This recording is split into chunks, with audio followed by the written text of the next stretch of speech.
We build up belief systems and stories and negative beliefs and fear-based beliefs and stories and stories and stories and stories that we repurpose and we replay and we put on to the next lifetime and the next lifetime. And we stay stuck in these stories so much so that we forget the magnitude of who we really are. Gabrielle Bernstein, a role model for spiritual seekers.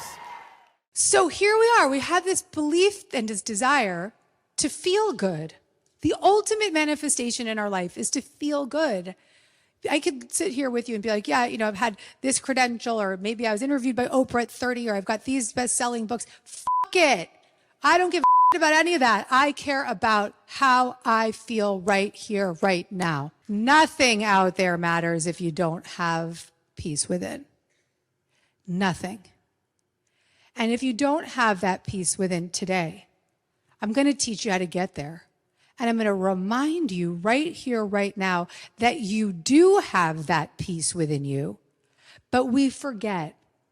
We build up belief systems and stories and negative beliefs and fear-based beliefs and stories and stories and stories and stories that we repurpose and we replay and we put on to the next lifetime and the next lifetime. And we stay stuck in these stories so much so that we forget the magnitude of who we really are. We forget the hope and the faith and the grace within us. We forget the power of our truth, our compassion, our connection, our clarity, curiosity. We forget about that higher self within us. We have glimmers of it in rooms like this. We have a spark of moment of it on a shavasana on the floor. We have a brief encounter with it when we're listening to a meditation or we're hearing a song or we see our child born for the first time. But we don't live in that light. And the only way that we have the power to change this world that we are living in right now is to start to live in that light, is to start to be a reflection of what is true within us out to a world that cannot see it. And so how do we shift these belief systems? First, we got to look at how we're blocking them.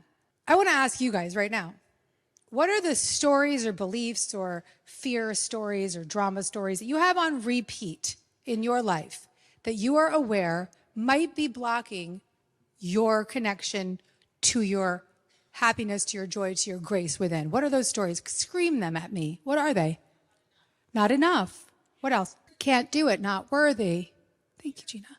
Yeah, fear. Not ready. What else? Jealousy, fear of being hurt. What else? Shame, inner child stuff. What else?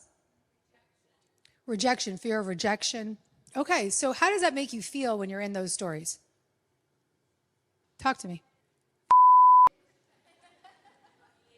Ugly. Depressed. Anxious. Remember, Wayne said, what you see is evidence of what you believe. Believe it and receive it. So if you're living in a belief that makes you anxious, depressed, sad, ugly, it's a lot of work to try to undo that every day, yeah? So the first step here is to stop trying to override those belief systems, because so many of us that enter into conversations about manifestation and conversations about higher self, we can very easily over-spiritualize the deeper stuff. We can say, oh, I'm going to just affirm that I'm great, when there's a voice that's like, you suck.